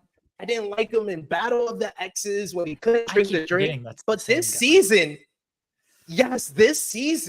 he's been like the most logical person, especially with his confessionals, and especially when he tries to be a good friend to Nicole. And I love him talking about, like, he's like, I'm on both sides. He's like, I want Cara to win. I want Nicole to win. He's like been in the middle ground of this whole thing. And he tried to talk game because Adam, man, I never went from like liking someone at the beginning of the season to I wish that he would like get out like next week. Like, Adam is just a waste of space. The fact that he's trying to put it up, we're going to take out the 2 girls that's been playing all of us, been playing the shadiest game. We're going to put in Cam and Cara Maria. Of course you would want that, because Cam and Cara Maria are going to beat you in a final. Sorry, Adam, you suck. And you have a little penis because you're scared of confident women. But anyway, him trying to throw shade on Cara Maria, no, and trying to throw shade on Cam, no, because you've listened to both of these women. So if you have been a pawn in their game, you cannot be like upset with them after it. You were a pawn in their game, and you're still a pawn in their game, even though you have a star. It doesn't matter. So he says Cara and Cam. Of course, Avery's like, oh, that works for my game. That gets one of them out. Yeah, Avery, you should have been worried about your game last week when you had the opportunity to throw yourself in. But anyway, and Nicole is like Cam and Cara Maria. So Jay tries to talk some sense into her and be like, how about you do realize that, yeah, okay, you're saying that Laurel is going to throw herself in. So if Laurel throws herself in and Cara wins, Cara has already said she's not going to go for Cam's star. She's going to take your star. So that's a 50-50 chance that your star is going to be taken. How about we put in Veronica and Flora, because then your star is completely protected. Because if it's Veronica versus Flora, if Flora wins, she takes Veronica's star. If Veronica wins, she's going to take a star maybe for Steve or somebody like that, or someone else's star. She's not going to go after your star because y'all made that whole agreement in the challenge. And if Laurel comes in, she's not going to take the star. But there is a chance of your star being taken if it's Cam and Cara and Laurel throws herself in. I love the logic there. It made a whole bunch of sense, but he's talking to a muscular toddler. So she doesn't understand. It doesn't register to her. She's like, it's just a thing. It's gonna happen. Laura's gonna throw herself in. So it's just gonna happen like that. So she's saying all that. She's gonna win. There's no difference. Laurel's gonna throw herself in and she's gonna win. She had so much confidence in Laurel that she did not want to listen to logical game talk. So they vote Cara and Cam in. Cara at first was kind of upset about the fact that they wanted to throw her in because she really didn't want to go against Cam. She really didn't want to go against Laurel. But at the end of the day, Ace was her confidant, telling her, you can't really choose. You can't really choose who you're going to go against. And in the end, she kind of just realized, like, oh, we're going to put on a show. It's going to be a good time. If I have to verse Laurel, maybe I have a chance to finally redeem myself against Laurel. Laurel had the most obnoxious confessional during this whole portion of the show where she's like, I have beaten Cara in so many ways. I'm so much better than Cara. I've beaten her in every elimination possible, in every single way. You have only beaten her in 2 eliminations. And literally, they were both physical challenges where one, it was climbing up a wall where Cara had a broken wrist. And 2, it was balls in where you're like 2 feet taller than Cara. So I'm sorry, you have not beaten her in every way. That whole confessional, it sounded like Donald Trump saying how much better he is better than Joe Biden. Like, I am the best ever. I am the best ever. I've beaten him in so many different ways. Oh my God, you're so annoying. Just shut up, Laurel, because you turned around and you were found guilty on all the charges back in the elimination ground, because they tell you what the challenge is. It's basically there's 10 balls in a cage above like a water / like muddy pit underneath, where you have to swim to the end and you have to bring all the balls to the end of the cage where there's a hole where you could take out the ball and then you have to put it in a basket. You have to come out the water and put it in a basket. So, okay, to be on Laurel's side, so I'm not totally negative about Laurel, I understand from her height perspective, her face would have been against that cage. She's too damn tall. She's too damn tall. Her face would have been in that cage, like her trying to do this competition. So I understand this wasn't a physical elimination, but man, you look like freaking Fessy. You look like Fessy. Like you wanted a physical elimination, and since you didn't get that physical elimination, you were like, oh no, never mind. I don't want to do it. Never mind. And oh my God, the reactions from everybody. The when they panned the crowd, Cam's reaction, Cara's reaction, Leroy's reaction, priceless. Right. And Laurel taking deep breaths and TJ, I'm not gonna go. I'm not gonna what? I just want to say, I don't think she ever had any intention of going. She was not dressed to go when she got down there. I think that was all a big ruse. I do think if it was some type of physical challenge, she would have maybe gone down there. I do agree, though. that I'm not sure she did have full intention. And I think that's why she wanted Cam and Cara. She looks bad because she said, "Oh, I'm going to go down there. Yeah, this is where I'm going." But she also kind of hinted, and others hinted at, like, this is good for everybody if it's Cam versus Cara, because one of them's going to go home in this. So why wouldn't we put them both down here? Because I do think if Laurel and SP3, you mentioned it, I do think if Laurel wanted to go down there and was like 100% sure on going down there, I understand you got beef with Cara. You want to take out Cara and everything. I think Laurel's not completely stupid. She knows Cara's a good competitor, especially compared to some of the women who are left. Like, if you wanted to go down there to get your star and everything, you put Veronica and Floral down there. Like, you put down there someone who isn't a good competitor. Yes. And you beat them. Like, you don't go of like, oh, I definitely want to beat. Like, there's an ego thing of like, yeah, you want to beat Cara. You also you recognize Cara is very good, and you maybe don't want to chance that. I was cackling when Laurel was stammering and was like, I don't think I'm gonna go down there. The wife was watching with me and she's like, what's so funny? I was like, oh, you see what had happened was this person thought this person was going down there, and then she didn't. She went back on her word, and now this person is screwed, even though she's talking she's been talking a big game. Cam has not been the most endearing person on this season, so I didn't feel super bad that she got stuck down there in this elimination, especially, we're biased towards Cara. And I told the wife, it's like, Cara's been on our show before, so we like her and everything. She's like, oh, okay. I didn't feel that bad for Cam. I did feel bad that it came at the expense of Laurel, who I don't like either. So I was like, neither choice is great here. But I was cackling when Laurel was like, nope, not going to do it. I was like, oh, Cam, you played yourself. You got played on this. Don't trust Laurel. Don't trust anybody, but don't trust Laurel. I haven't liked Cam this season, but the reason I specifically didn't feel bad for her was because you are too smart to believe that crap.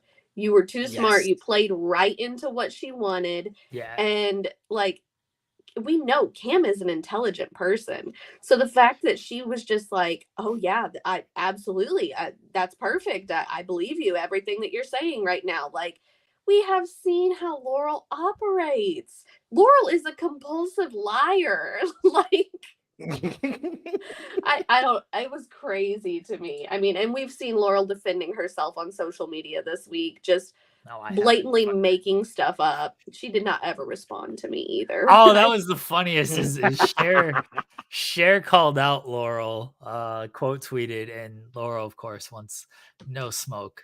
And I told her she was pushing 40, and she's not. It's so true. Oh, well, and I had forgot about the season with Paula when she was being so mean to Paula and was like, you're 39, you're not married, you have no kids, your life, you're still doing the challenge. And here's Laurel, 39, not married, no kids, still doing the challenge. And from a perception perspective, this has been the worst season of Laurel's whole challenge career. Because the first half of the season, she's been a lovesick puppy, been a simp for a muscular toddler. And then the second half of the season, she's been so vile and so much vitriol towards Cara, who Cara in the first half of the season was her confidant, was the person that the shoulder that she would cry on. And she's just done this complete 180 on her, yelled in her face, talked down about her, gaslight her. And then it goes even further because this week, I think because Laurel went on the defense attorney tip of trying to defend herself, Cara basically leaked out some good information of that Laurel started from the beginning of the season, planting seeds of people to work against Cara, to not be friends with Cara. And that's why Cara has been in a very like positive move of what I want from like the WNBA talk is turning it more into a positive talk and talking more about the people who didn't listen to Laurel, like an Ace, like Steve, like Ryan, like Jay, and like talking about how like Jay is supposed to be Nicole's number one, but he's been nothing but nice with me, been talking game with me, been helping me with my game. I helped him with his game,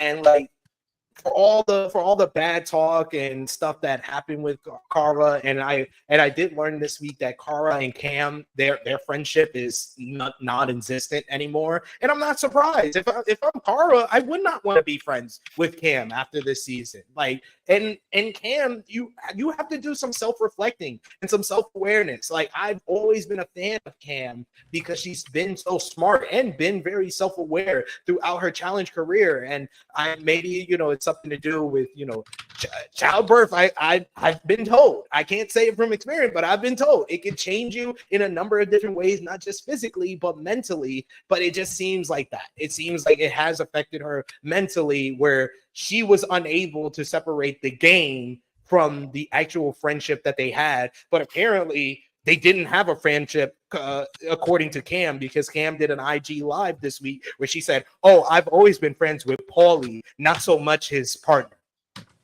Doesn't even mention Cara by name.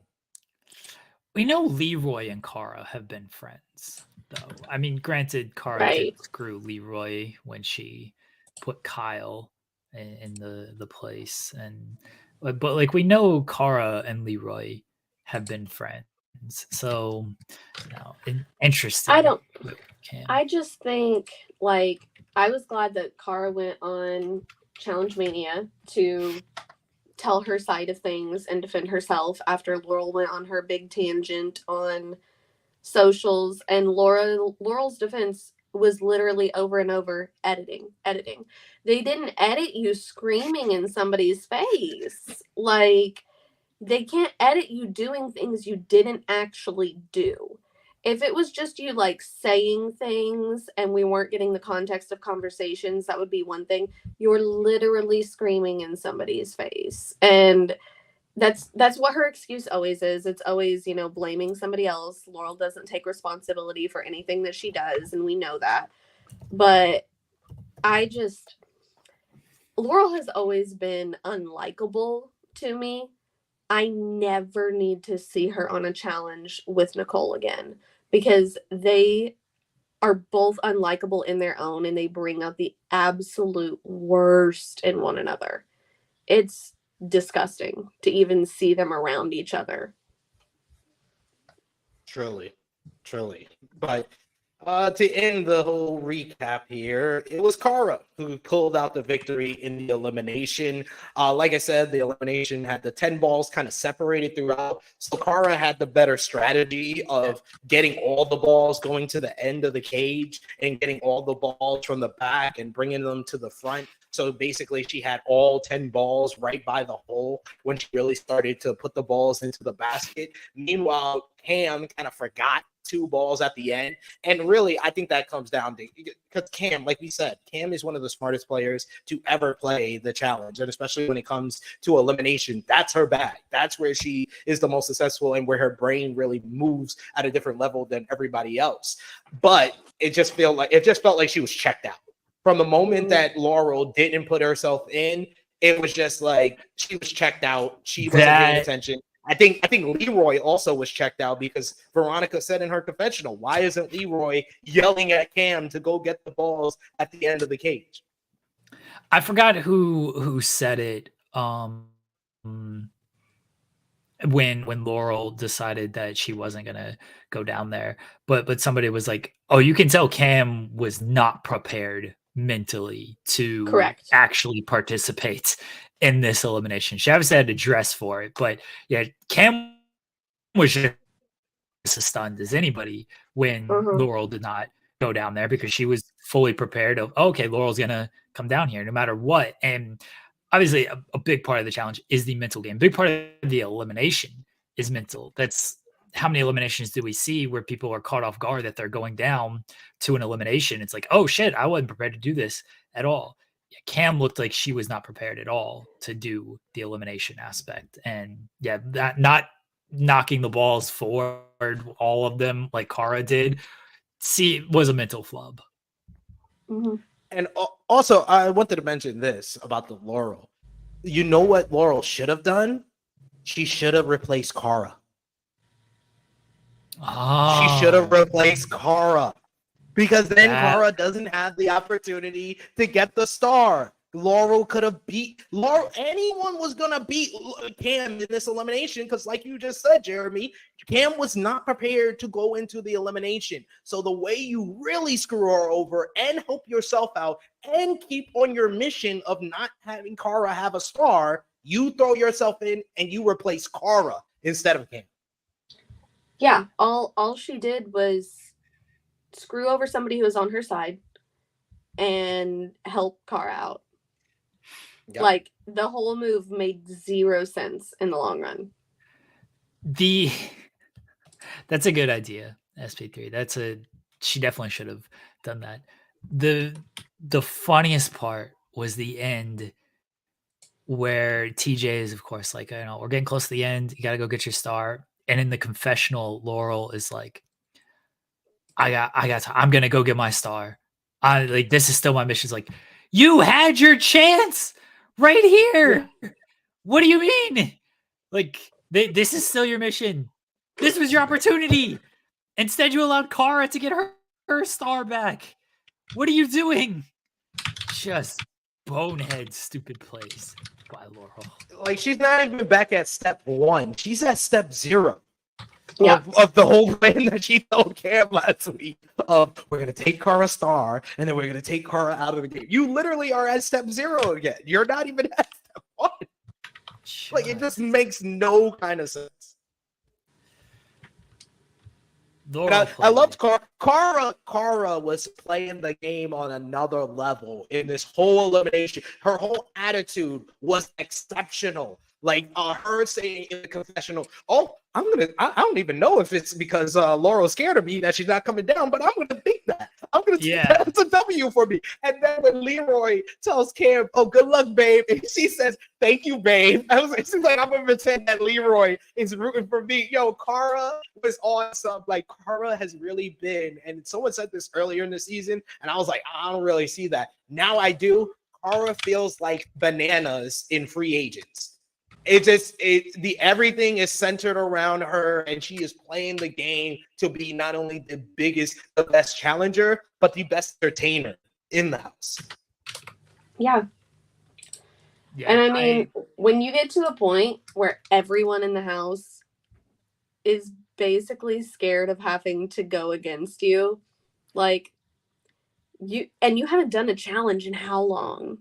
Like, she knows, like, she is the top person, and like, some of the guys are being nice to her and everything, but like, the women are all terrified. I did love when you mentioned SP3 when Leroy was like, good luck, babe. She's like, thanks, babe. I'm just gonna pretend Leroy is rooting for me. And it's like, again, mentally, the mental game of like, that has to do something to Cam. Like, really, bitch? Like, you're gonna do this to me? She's on a game. She's just on another level right now. But man, this was a fun episode. This was a fun episode, and I feel like the Laurel not going in, chickening out to versus Cara is gonna live in infamy from this season. Oh yeah. Let me bring up our draft board here. I feel like SP3 had Cam. Yes, I did. Yes, he did. I mentioned that last week that I have not been happy with her this whole season, but she's still in the game, and so much for that. Our entire second round is gone. Our entire second round just out.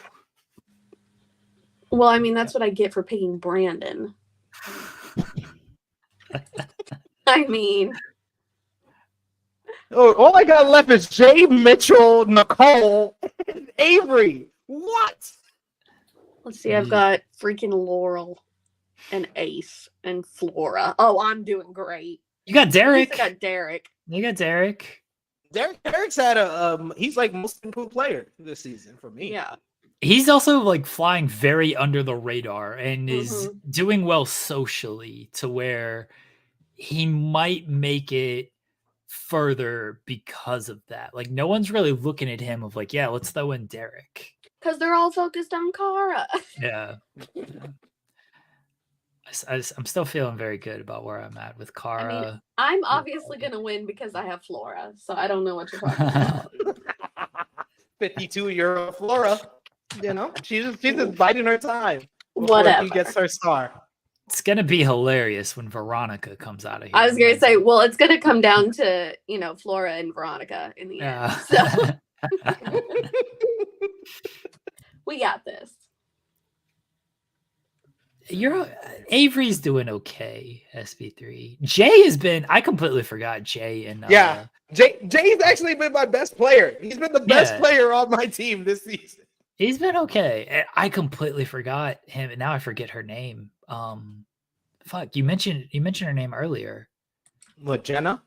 Jenna, yes. It just completely escaped me. I completely forgot him and Jenna were like a thing.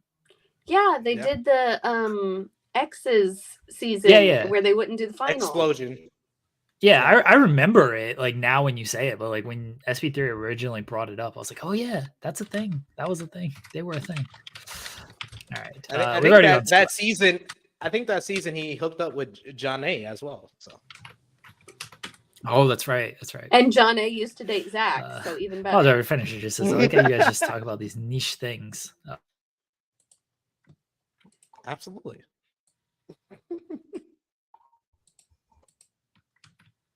Oh.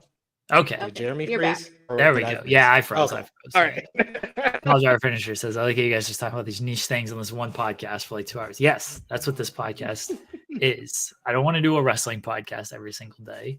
So I wanted to do. I don't even watch wrestling, so that would not be good. I can't stand it. It's awful. Oh, I wanted to do this. We got a perfect match begins on Friday. We'll certainly be watching that nonsense. MILF Manor is in full bore. I've not subjected everyone to the MILF Manor, but I will do a season recap once. I've been watching. I've actually been watching. Oh, that's even better. Okay, we'll have a big MILF Manor episode then at the end of the season. Me and the missus have been watching, and I've been back on my 90-day fiance kip, so we're gonna bring that back. As the challenge slows down, we'll bring more of the reality television. I still have to recap The Circle, the last season of The Circle on here, which I've already watched. So yeah, we got a lot of things to cover. One last thing I wanted to cover. 4.25 stars for Eminem Houdini. I promised on In Louise on Friday that I would watch the Houdini video. I would listen to the song. And especially after the online discourse and Eminem pissing off a whole bunch of Megan Thee Stallion fans and people being like, oh, Eminem's washed and all of this. Oh, I wanted the old Eminem back. This is the old Eminem. This is right in line with My Name Is, Real Slim Shady, Without Me. My Name Is, I gave 4.5 stars. Real Slim Shady's a 5-star first track. Without Me is a 5-star first track. This one's 4.25. It's right on par with My Name Is. This is the Slim Shady that I've been wanting, that we haven't had since pretty much Relapse? Relapse was like a horror version of Slim Shady, but we haven't had Slim Shady in so long. It was nice to see him back and see all the controversy. I enjoyed it. I've been listening to it a lot. It's grown on me. It's catchy. It's very catchy. It is. I'm looking forward to the album. Lou is a hater. Lou is out here just hating. I have a bold prediction, by the way, when it comes to this Eminem album. There's going to be a Megan Thee Stallion feature on this album. I could see it. And the people who are very up in arms about the line are going to look very dumb when she is somehow part of this album. I don't know. Maybe it's on a song. Maybe it's a skit she is part of. Feel like she's going to be on this album. And then, yes, people are going to look dumb for being upset over this line when she is actually part of the album. That's my bold prediction. Yeah, and it's probably the best video Eminem has had since like The video is Recovery album. fantastic. Yeah, The video is great. The video is what brought it up to 4.25. If I just listened to the song, maybe it's 4 stars, but the quarter is for the video. Yeah, I listened to the song first and like multiple times. I didn't realize there was a video until I actually went to YouTube and saw there was a video. I was like, oh, okay. But the video does bring things up. I really enjoyed the video. All right. We're not gonna play the game today. We've already at 2 hours on this show. Cher Delaware, do you have anything to plug? No, never. I know, but I ask. You know, I appreciate you asking every time. SP3. You can see True Hill Heat YouTube channel. Want to thank everybody here who is a subscriber over on the True Hill Heat YouTube channel. We hit 15,000 subscribers over the weekend, so very proud about that. From my days of Wrestling Daily, when Wrestle Talk gave us the goal of 15,000, and we were never able to hit that before the show got canceled. So it was very great milestone for us to hit that 15K mark. So I want to thank everybody that's subscribed over there, and check out all the great content we got over there, where you'll probably be seeing more of my disembodied voice, or hear more of my disembodied voice until my Wi-Fi situation gets cleared up. We get an upgrade tomorrow. We'll see how that works. But until then, enjoy Austin Reeves' face and my voice. SP3 will also be on the spotlight on Thursday. Indeed. I have not spent time with Steven Jensen in so long. So it might be like an episode of In the Weeds where me and Jensen talk about South Park more than wrestling. Because we have not been on screen since the new South Park special played. So yes. Oh, you've actually watched that. I forgot that you did message me after I asked you to watch it. And I guess we could briefly talk about that. But if people have not watched the new South Park special, should. It's very good. Yeah, SP3 is going to be on Spotlight as the co-host. I will be taking the day off partially on Thursday. As much as I can take a day off, I'm going to try to take a day off on Thursday. I love how he said partially. He was honest. He was like, partially. I can't, I try to take days off, and if I'm not around, Something I'm obviously always not happens. around. Something happens, or just I see something and then I'm just like, I'll just do this real quick. And sometimes if I don't do anything, then nothing gets done. So I feel like I got to do stuff. So stuff just gets done. So that's why it's partially when it comes to this stuff. But I do have planned kind of time away from the computer. And if I'm not on the computer, I can't do a whole lot. Although I do articles from my phone all the time too. I will not be on Spotlight on Thursday. I don't know about Fridays in the Weeds yet. That's iffy. Just as a heads up, SP3. Just let me know, sir. You know I got you, man. I'm questionable. I do want you to take off some things this week. I'm questionable. I'm questionable for In the Weeds on Friday. I'm out Thursday. I'm questionable on Friday. I'll go through warm up, go through shoot around, see how I'm feeling, and then we'll see on Friday. All right, everybody. Leave us a thumbs up on the video, subscribe to the channel, leave us a nice review on iTunes. We'll be back next week, talk about the NBA Finals since it'll actually be underway, challenge, all that fun stuff. Bye, everybody.